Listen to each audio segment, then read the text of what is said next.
Welcome to an episode of the Ask a Cycling Coach podcast presented by TrainerRoad, where we have Dr. Kyle Pfaffenbach with us, and we're going to talk about creatine, if cyclists should take it, what people should know. I've actually just recently started taking creatine, Kyle, so we'll have some context with this. A question came in from Eric about this topic. Eric says, is there any research looking at using creatine for endurance athletes to get stronger while training and then taper off the supplement leading into an event to lose some of the water weight? How long do strength gains persist in the absence of supplementation, and how long does it take to mobilize the excess intramuscular water weight? So tons of questions within there, Kyle. Yeah. We recently actually covered an episode. It was a cool episode that looked at, it was a recent systematic review where it looked at like a handful of supplements that have been purported to be most effective for endurance athletes. And it looked at them for cyclists in particular, and it measured difference in performance outcomes. Instead of just mechanistic changes, it actually measured performance outcomes. Yeah. And across the board, there were two that were most solid. It was creatine and it was caffeine. Yep. Aside from that, they had beta-alanine, they had a handful of other ones, and those ones all had mixed results when you looked at the body of evidence, right? Now, but creatine, on the other side, cyclists don't want to hear that it works and it makes you faster. Totally. There's a big stigma against it. Like, why should I take creatine if it's going to make me weigh more? I've got like so many problems with that assumption that people have, that it's going to be problematic for them. But yeah, what's your pitch to your athletes when you're like telling them that they should take creatine, or do you tell them that they should take creatine? Yeah, so it depends is basically the short answer. Of course, that's like my answer to everything. It depends. It's individual. It's okay. So I think like the most important thing. So first of all, how we decide is like, what is the type of event? What are the demands of the event? And does it make sense to fortify this variable in the context of the event? And what is the length of the event? What's the size of the athlete? What's the margin for weight gain? What's the strength to weight ratio that can be? And it's not, it sounds like it's an exact science, but it's not. It's sort of like but you do want to consider all those things. So the typically it's not going to be beneficial in an ultra or a state, like a really long stage race sort of thing or something like that. Now that could Why would that be? Why would it be less beneficial in that circumstance? Yeah. So what I mean by that is where there's not surging, and you're not in the hunt for a finishing like sprint or something like that. Like that would be the caveat to that. So I'm thinking like UTMB, for example. I wouldn't be having like a runner on UTMB necessarily, unless they were having an issue like maintaining muscle mass because of high training volume. And there's, so there's like different things like that. But then it wouldn't be necessarily for like, UTMB or the Western states typically doesn't come down to a sprint finish. And so that's right. And UTMB, for people that are wondering, it's Ultra Trail Mont Blanc. It's like that and Western states are the two premier ultra running races in the world. Right. Exactly. And then there's also even things like Leadville, the Leadville 100 and things like that, and some of the gravel series things. It's probably, you're more trying to like grind people down, not like jab. It's more like you're not trying to like wear people down with a lot of jabs and things like that. You're just trying to like especially if you're not racing at the front, right? Like if you're racing at the front for a win, you might be jabbing and punching, but the majority of us listening to this are probably in a situation where we're hoping to just get through as evenly paced as possible without any giant catastrophic blowups. Yeah. So that's another. Okay. So I think, the first thing is that it depends. The second thing is you really need to understand like what it's doing. So, and we talk about this a lot in my classes that I teach at the university when we talk about this section, because a lot of people learn about energy systems as if they're like, gears in a car, where it's like, okay, you go through creatine, and once your creatine's out, then you shift into anaerobic glycolysis. And once your anaerobic glycolysis is out, you shift into aerobic glycolysis using glucose.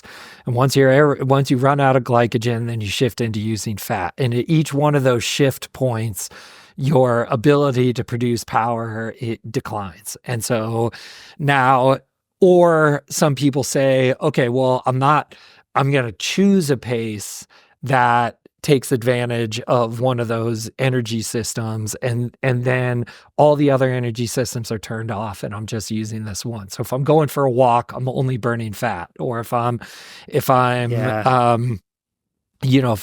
I'm doing like sprint repeat, if I'm doing even like short stuff, like 30 seconds on, 1 minute off type stuff, I'm only using like creatine or anaerobic. And none of it works like that. Everything is working all the time to different degrees. So you do get like shifts in the percentage of contribution from different energy systems at different times. And so the reason why, once you unlock that sort of like, once that clicks in your head that, oh, okay, everything's going all at the same time, and I'm meeting a certain demand with a mixture of different energy systems based on what the situation calls for. Once you kind of understand that, you can understand why creatine would be beneficial for an endurance athlete. And the way we were talking about it, like I said, okay, well, if you're sprinting, if you're punching, if there's these jabs that you have to reach into the bag and then find a way to recover, these types of things. Why would creatine be beneficial in those circumstances? I'm not in the weight room, I'm not lifting, I'm not doing these types of things.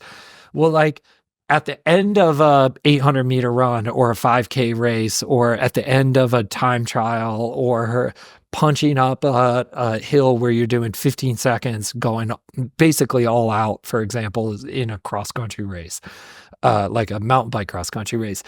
I'm mixing a lot of running and cycling here, so just try and stick with me. And so during those circumstances, it's not that you go, okay, well, I was like burning some glycogen and a little bit of fat, and now I'm going to switch over to creatine for these 15 seconds, and then I'm going to switch back. You're just stacking the energy systems. So a final kick, the amount of power that you can produce during like a final sprint, is going to be your maximum capacity to burn fat at that rate, your maximum capacity to burn whatever glycogen you have left and sugar is in your system, your maximum capacity to generate ATP and deal with lactate, that's your anaerobic, and all the creatine that you have left. And the reason why, from a performance standpoint, creatine is really interesting in the context of these endurance. And there's a 2023 paper that came out that literally says like why this is good for events with surges. And they talk about cross-country mountain biking, rowing, different like track events that usually have moves that have to be covered, plus like a sprint finish. And there's quite a bit of evidence to suggest that like creatine can be an effective way to improve that power output at those key times, because you just get a taller stack of resources that you're drawing from when you max everything out. Does that make sense? That makes sense. Yeah, so it does. There's some really cool figures that you can find with this, where it's sort of like a bar graph that's multicolored, and the multicolor represents the contribution for each energy system. So for example, at a sprint finish, the bar is as high as it can be, and all the energy systems are as tall as they can be. Whereas earlier in a race, like the bar is lower than its maximum. Creatine is a tiny little sliver. Anaerobic glycolysis is a little bit bigger than creatine, but not nearly as big as glycogen, which, especially if it's like you're at race pace, not like a zone 1, zone 2, right? Which is going to have an even lower overall bar and a higher percentage of that being fat. So that to me is the best way to like visualize it. And that's why I use that terminology. When you're in that final sprint, you want to stack everything to get the maximum possible thing that you can get. And when you have more creatine in your system, you can produce more power. It's just the way it is. There's like such a big misconception there. That's it's like a side quest here that I don't want to go off on, but I feel like we should point it out. Is the fact that sometimes we get percentages and absolute numbers confused. And like you were talking about when you're with those bars, you know, a lot of the time you're like, you burn predominantly more fat at lower intensity. I have a but great that does not mean that illustration you burn for this. a higher absolute amount of fat when you work out at lower intensities. And that's like such a big misconception. You hear so many people hearing you have to stay, quote, in the fat burning zone. Exactly. And there's programs, there's whole things dedicated to like this fat burning zone, and they get encouraged. The issue with the fat burning zone is that typically the intensity is so low, the percentage of fat that you're burning is high, but the total number of calories that you're burning is very low. So for example, if you go for an hour walk and you burn 200 calories, 80% of that is put myself in a bad situation here. 160, right? Like 80% of that is do math on there. 160 calories. And whereas like if you go for a 45-minute run and you burn 800 calories and 50% of it was fat, it seems like you weren't burning as much fat, but you actually burned way more total fat. Because 50% of 400 is more than 80% of 200. So anyways, the point is that like, you're right. That's a different side quest. It's a different conversation. It's a different, this is the same sort of concept where, and that's why it's really important when you're visualizing that bar sort of thing that I'm asking people that are listening to like see in their mind's eye, the height of that bar and the height of the individual pieces within it all matter. That's right. And they're all gonna change because as power output decreases, you're gonna get a rise in like your contribution of fat, but you're not going as fast. But at the end of a race, when you're doing full out, everything's on the table, all the chips are down. This is why if you go too early and you're like, oh, I just went a little too early and I ran out of gas. It wasn't that all of a sudden you, at that moment, ran out of like fat and blood sugar. It's that you ran out of those things that give you those extra percentages at the end of the race, which is creatine and your ability to buffer lactate. And so, that's right. And it'd be interesting because I do think there, like in terms of that paper that you said, I think there's going to be, I do not get paid by these people, but because of the way the Morton bicarb is able to be handled by a lot of people, I do think that there's going to be more studies coming out about the efficacy of that and the use of it. Like we know that I think so. Buffering those hydrogen ions that are associated with lactate production can. So what's interesting when we've just done little studies with bicarb with our students as part of their like senior capstone lab, and we had a group do it wasn't blinded, but they did a control versus using bicarb, and we looked at 30 seconds on, 1 minute off, I think 11 times they did one condition with on the curve. So it was all out. And we looked at distance covered on the curve in that time period. So the person that did it did run farther with the most interesting with the bicarb, but the coolest part about it is that heart rate was the same and lactate was the same. So we were measuring lactate after every single one of those. So interesting. And so it's not that. Did you measure RPE? Curiously. Yeah. So the RPE was, it got to 10 with the bicarb. It got to 9 with the not with the bicarb, because basically right. there's a limit on how hard you can push yourself because of the accumulation of those hydrogen ions. So right. like the same amount of lactate, the same amount of lactate has a more adverse effect is like what we, now this is not It published works backwards work. from what you'd think. Yeah, exactly. It works backwards from what you'd think. You'd think that it would hurt less. You'd think that it would feel a bit easier. No, it unlocks. It actually, it unlocks, it allows you to hurt yourself more. More, exactly. Yeah. And so and again, this is not like published data. This is N=1. This is a bunch of undergrads in the lab. But this is how like these things are kind of, those are the precursors to going like, all right, well, let's bring in 50 college students this winter and put them all through this and find out what the difference, right? Those are the kinds of like little nuggets that give you more to like, well, let's take a more serious look at this. Let's blind it. Let's make sure we do these things.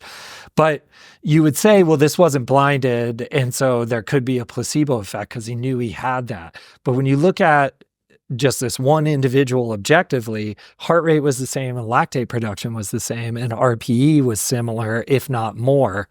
And so you're pretty confident that objectively they were trying just as they weren't like giving it the old college try just because they had this, because the lactate level was the same, but the distance traveled was like significantly farther per 30 It's really interesting. sprint.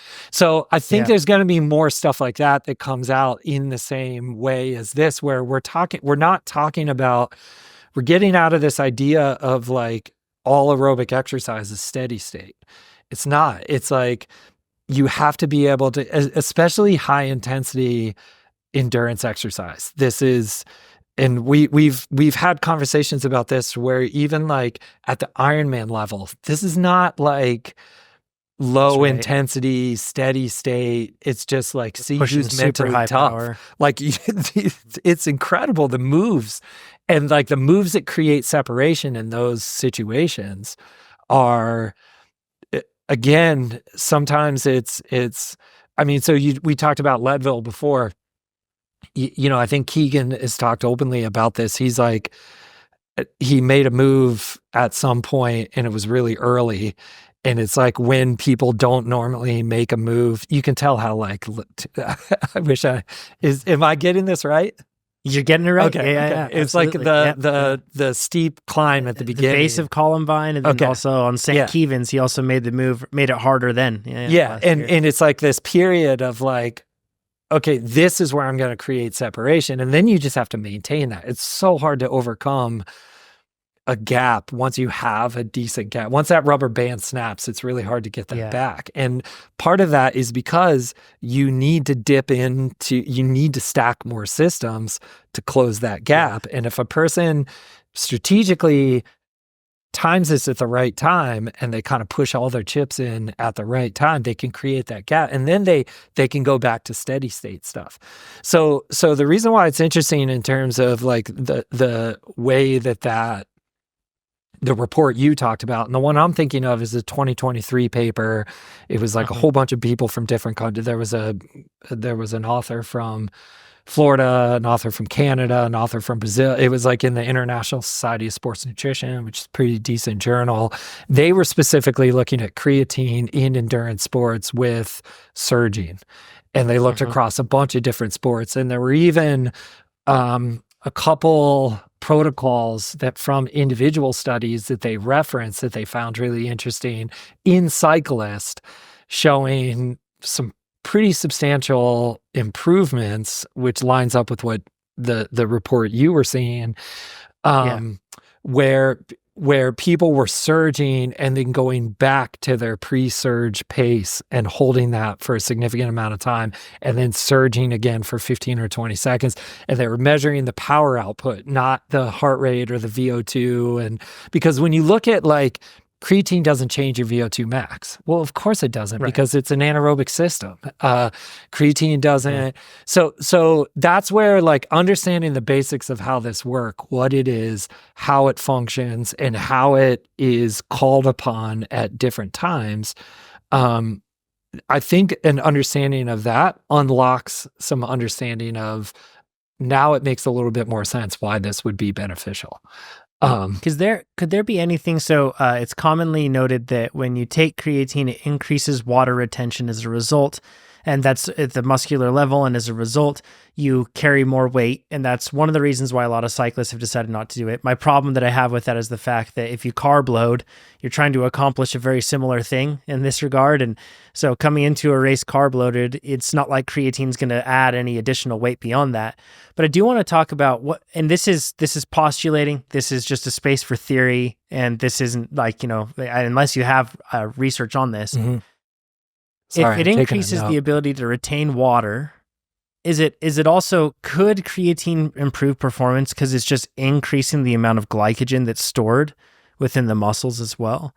And the way that I'm thinking about this in particular is, and I'll keep it anonymous because that'll be a bit easier, but speaking to athletes with higher thresholds, creatine seems to have, and I don't know if it's outsized because I haven't spoken to an even number of people that are on the other side that are just normal threshold, but it seems to have a profound effect on people that have high thresholds, burning a ton of calories, Yes. And they seem to notice a big difference. And I'm wondering if that's just because they can store more glycogen, larger muscles. Like, I'm just following a logic string here. Yeah. And if that's aiding them in being able to load.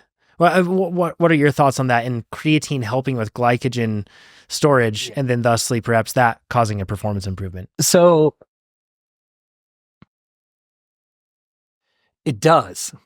It just does. Like, when you take creatine with a recovery drink, you increase glycogen storage. Those studies have been done.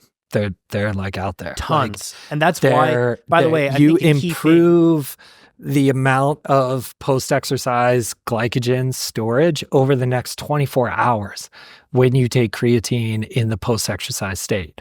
I do actually think the timing of taking creatine is important, but it also gives you that impression that you're it gives you that impression that you're gaining weight, that it is because you're looking at a number on the scale the morning after doing a big ride or something like that. But it could be that, like, you're not as depleted as you were, plus you're retaining more water, plus you're in a lot of ways your muscle quality can improve. I'm using really high level terms here, but your muscle quality can improve when you use creatine. And so you may be holding on to or building a little bit more muscle and recovering better. And there's some really interesting information about like creatine and inflammatory markers that are thought to kind of butt heads with recovery, for example, things like TNF alpha and stuff like that.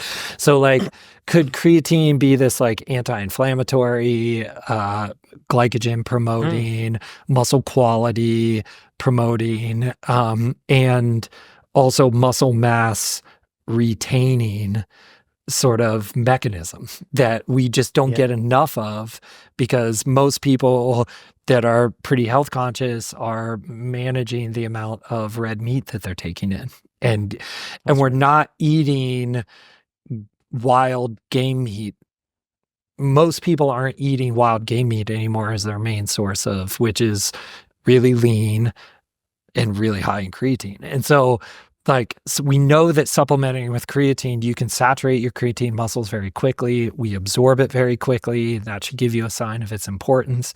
We integrate it into the system very quickly. I mean, like 5 or 6 days at 20 grams can saturate muscle, like your muscle levels of creatine. And yes, it's associated with some movement of water into the muscle. But it's also associated with some of these other benefits.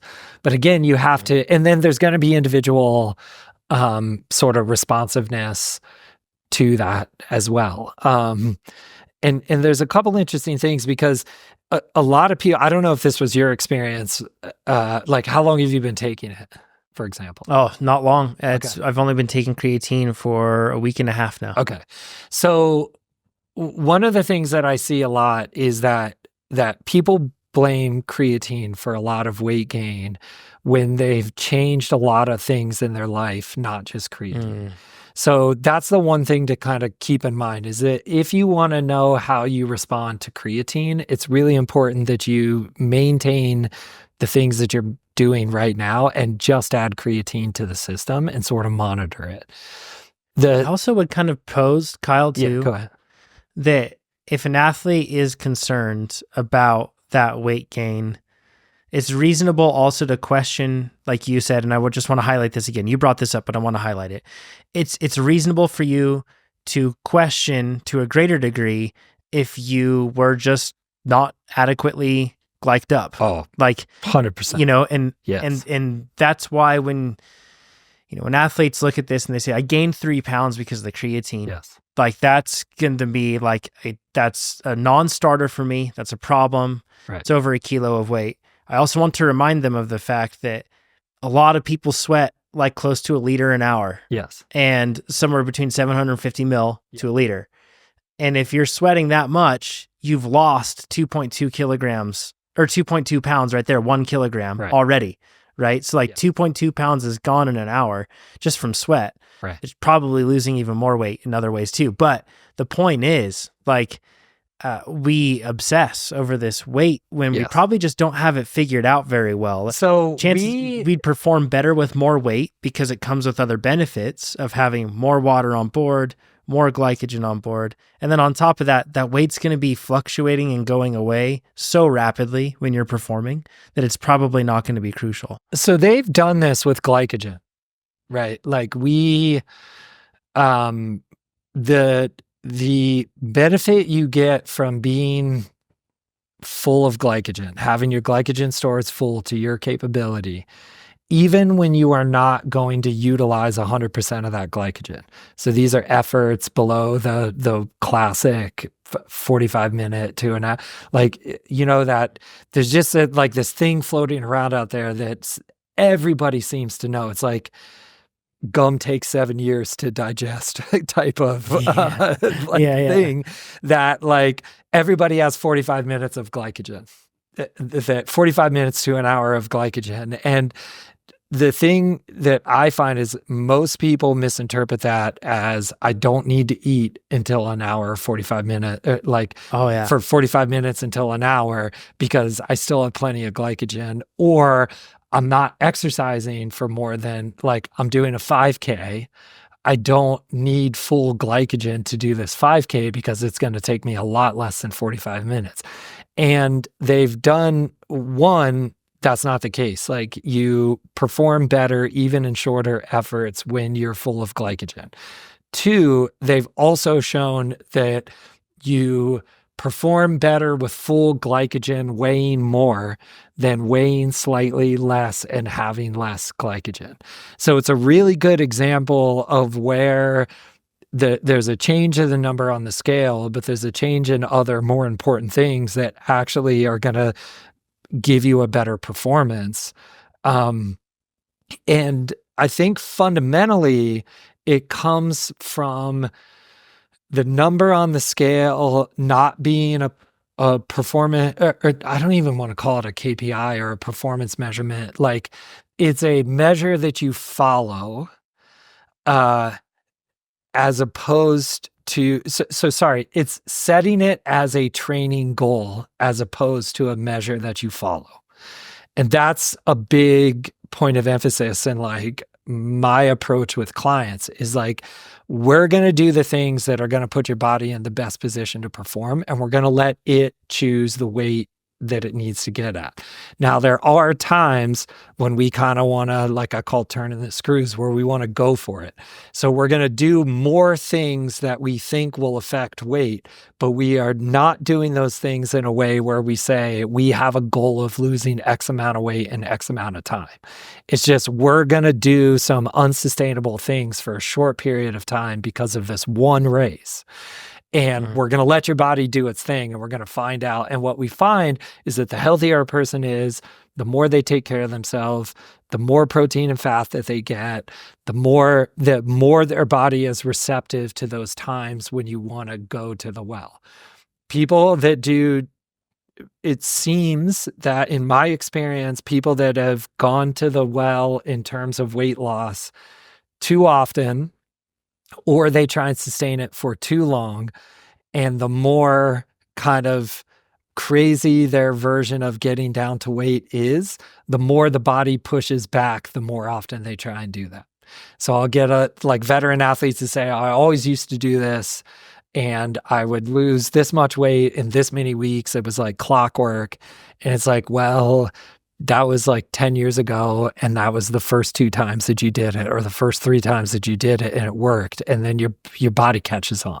So like this, I know we're going off on a little bit more of a tangent, but this idea with creatine is one, this would be similar to a conversation I may have with an athlete, which is that, look, yeah, I want to know if you gain 8 to 10 pounds in a week or lose 8 to 10 pounds in a week.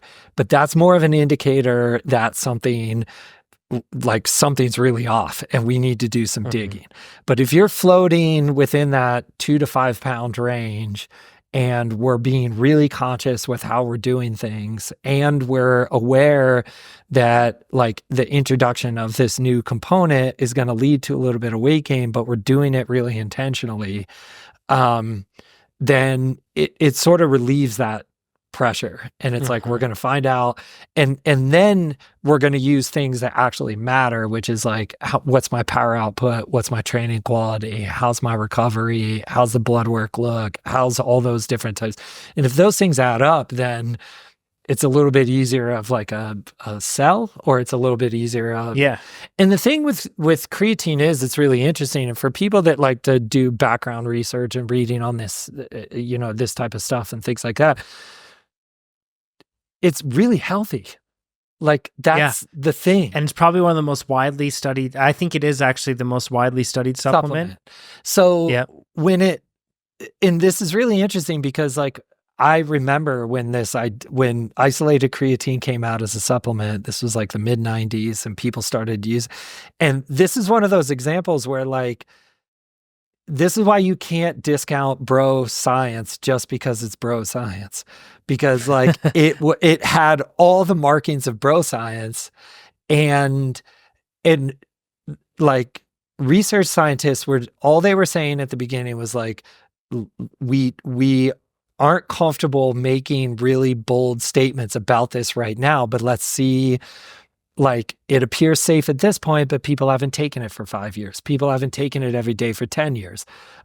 We need that information before we can make a final. And this is what gets people frustrated about science sometimes, is like, it by necessity has to move slow because it just takes a long time for these things to wash out. But it's one of those things where like, you could have dismissed creatine pretty early on and said like, oh, this is just like something the gym bros are using and it's this and that. And, but we have so many studies. There's such a body of research on it. And then the other thing about it is that creatine is used in the brain.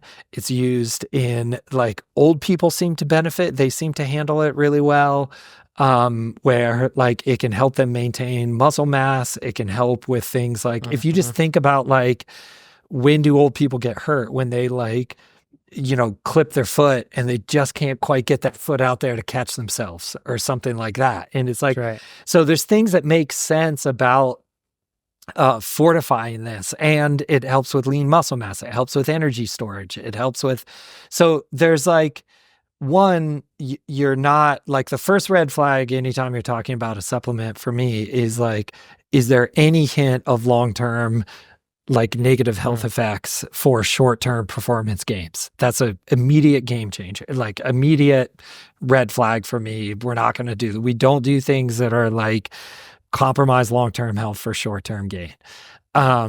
2, is it appear safe? Does it appear safe over what? 3, what dose appears safe? Because I know for a long time it was like, well, more is better. And, but then there were like some people that had like kidney issues, but for people that are otherwise healthy, if you take it in recommended doses, which you can either do a 5-day loading protocol of 20 grams per day, preferably multiple times throughout the day, or the recommendation is just 5 grams a day indefinitely.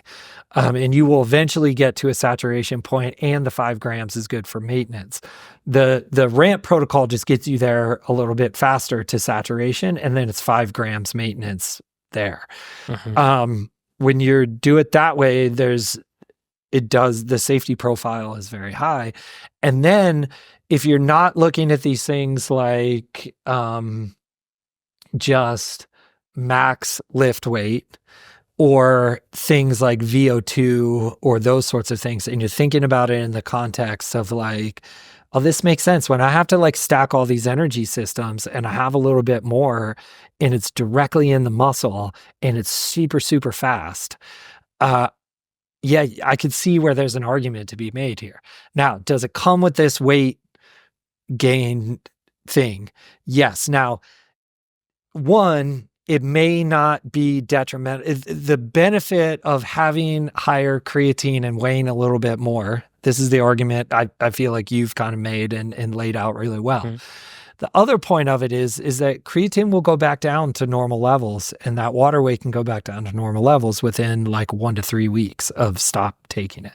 So there is, you can get kind of cute with it, and I've done this before, where you sort of, you seasonally, when weight is not as important, either from a mental standpoint or an actual standpoint, you can use it, especially when you're trying to like increase muscle quality and improve lean mass and do these different types of things. And then if there's this like race period where you just can't afford to have that weight, you still will maintain some of that muscle quality, even if you don't have as much creatine in the system at that point. Yeah. So this whole theory, and maybe this will be the last thing, because I think that we've addressed all the other questions that they have beside the concept of shuttling off of this, basically like stopping taking it. You mentioned the 1 to I think it was 1 to 3 weeks, you said, until it'll return to baseline, depending on the person. Yeah. This whole concept, and I've heard it very common, if a cyclist takes creatine, yeah, take it when you're not racing, but then when the big day comes up, stop. But then I'm hearing and looking through research and seeing examples of increased water retention, which that is going to help performance. Sure. Increased glycogen retention, that's going to help performance. And resynthesis, glycogen resynthesis. And resynthesis. So then when you're talking about going from day to day and training and everything else, and you could even say for a stage race in that regard too, I would view that as being beneficial. Correct. And then you also have more creatine on board when you're tapping that creatine phosphate system, level. Right? Yes. Last level. All of these things seem potentially to produce or to present enough potential benefit that it makes me concerned to recommend that people not take it, just to save maybe the water weight that they'll probably lose in an hour anyway. I agree. Overall, okay, so yeah. Okay. I mean, are there any exceptions to that? Think about it in terms of like, there may, so there's a couple caveats to this. One is that, if you, so there's more glycolytic enzymes and anaerobic capacity in type 2 fibers. So now in this podcast, we're not talking about a lot of type 2, but you would argue that cross-country skiers, cross-country mountain bikers, short track, people that do better in short track than they do in cross-country. There's a reason why there's different types of athletes in gravel, cross-country, short track, and marathon. Like people are built different. Like I know that's like a saying right now, but like they're literally like built different. And so I do want to acknowledge the fact that you are probably more likely to store more creatine and maybe be affected by weight to a greater degree with more type 2 fiber if you're a twitchier athlete. There's like some of these little subtleties and stuff like that. There's also like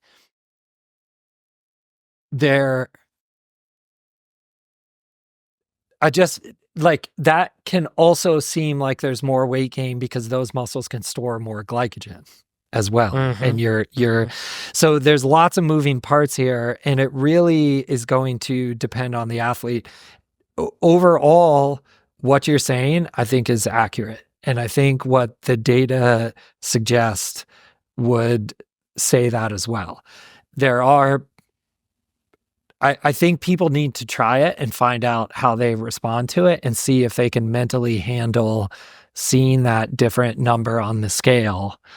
And also, this is why testing is so important. This is why doing FTP is so important. This is why doing those like quarterly check-ins with like, where am I at in terms of 20-minute power or 10-minute power or 5-minute power, whatever it is. And then also race simulations are really important too, because you're probably not going to capture, like, especially the cycling research with creatine, time trialing is the worst type of measure for whether creatine is effective. There's no difference in time trialing 40K, 20K, 20-minute when it's steady state time trialing. There doesn't seem to be changes in performance. It sort of does require situations where you have that gear shift. So there could be... Maybe if you weren't glycogen loaded coming into it, I could see creatine adding a performance enhancing effect to a steady state 40K TT if it's helping with glycogen storage. You know, you mentioned running a 5K. But again, you're not running a 5K on empty, roughly, or just whatever it is, versus being gliked up to the top and seeing performance improvement. I could see, because in that regard, even a 40K TT riding at threshold for that period of time, you're burning so many calories. And the good and bad thing about how well studied creatine is you're going to find whatever you go and look for. And so, but there are some, you know, in an attempt to try and remain as objective as I can in regards to this, it did seem like more of the studies related to time trialing and steady state, it had less of an effect. Which would make sense. And that does make sense. And so there is like this situation where, okay, if it's super flat, aero is everything, it's going to be steady state, we know what you can do, and the watts to kilo just doesn't add up with this extra whatever. I guess you could make the argument under those circumstances. I'm just trying to play devil's advocate of why you would do that sort of thing. Now, the other thing though is that, like, there are periods of time where you may be a little bit more focused in the weight room. You may be a little more focused on muscle quality. You may be a little more focused on, and like creatine would be beneficial during those times. And then there may be times where like you just want every little last piece of marginal gain and it doesn't fit into like your story or the way you feel or whatever it is. And so I want to make room for it. Even though I do think the majority of recreationally high level age group, recreationally active people, the data would suggest that it's beneficial and it's safe and it's healthy. This has been awesome. Going over all this and getting your take on it. It's really cool. I like it. It's such a tricky thing with endurance. It's like such a slam dunk for every other athlete. And endurance athletes have always been really, I don't need that. It's for weightlifters. I don't need that. It's for, but like, we know that soccer players, baseball players, like it, and we know it's safe. We know it's, and these are not static events, especially when you're talking about enduro, when you're talking about cross country, you're talking about short track, we're talking road about racing, BMX, we're talking road about racing. crit, road racing, like, and what's interesting, just one more sort of like thing, if I could, what's cool about the creatine, is that you get this level of creatine up in your muscle and you get it saturated to the maximum point. And you have this increased capacity to go at max capacity for longer. You also have this rapid energy source for responding and making gear changes, not the gear changes I was talking about before, but gear changes in the like, oh, he's going, I need to respond. He or she is going, I need to respond. Like those things are all beneficial. But what's really cool is that, so creatine is a one chemical step reaction. This is what happens. Like you have creatine and in the muscle, you attach a phosphate to it. It's very clear. It looks just like what I'm doing with my hands. I always do this type of stuff. Precisely. It's like what it looks like in the cell. Anyways, so it'd be the same if I was like drawing on a board. It would just be a bunch of scribbles. I mean, like it looks just like this in the cell. So anyways, what it is it's a creatine molecule. Creatine monohydrate is fine. Like it's the most available one. It gets absorbed fine. It's been really well studied. You're going to have all these like people say, no, this one's better. This one's better. Just whatever. So you get it. And you take the creatine finds its way into your muscle. The creatine levels in your muscles get saturated. What happens is that creatine gets phosphorylated. And so now you have this high potential energy bond of creatine with a phosphate.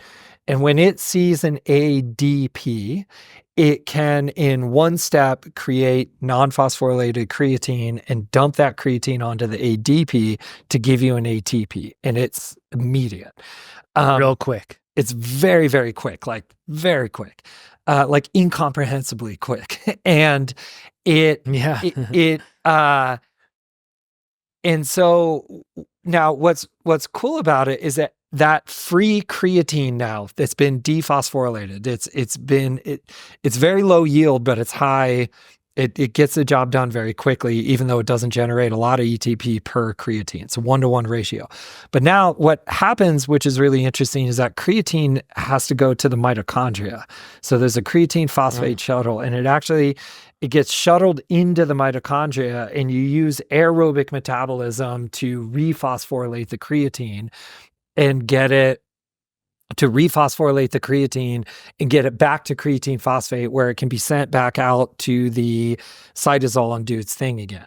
And what a lot of strength athletes overlook is you need some level of aerobic capacity or else your recovery is going to be really bad. It's great that you can squat this many pounds, but when you're like an offensive lineman and you're hitting somebody and the play clock is 35 seconds, you better be able to like regenerate that creatine pretty quickly. And for cyclists, this is pretty cool to think about because you not only increase the amount of creatine, but you also have the capacity to regenerate that in real time, which is why you can be able to attack, counter, respond. Exactly. Attack, counter, and respond. Especially if you're good at buffering lactate and you potentially don't have to create as much lactate because you have more capacity from creatine.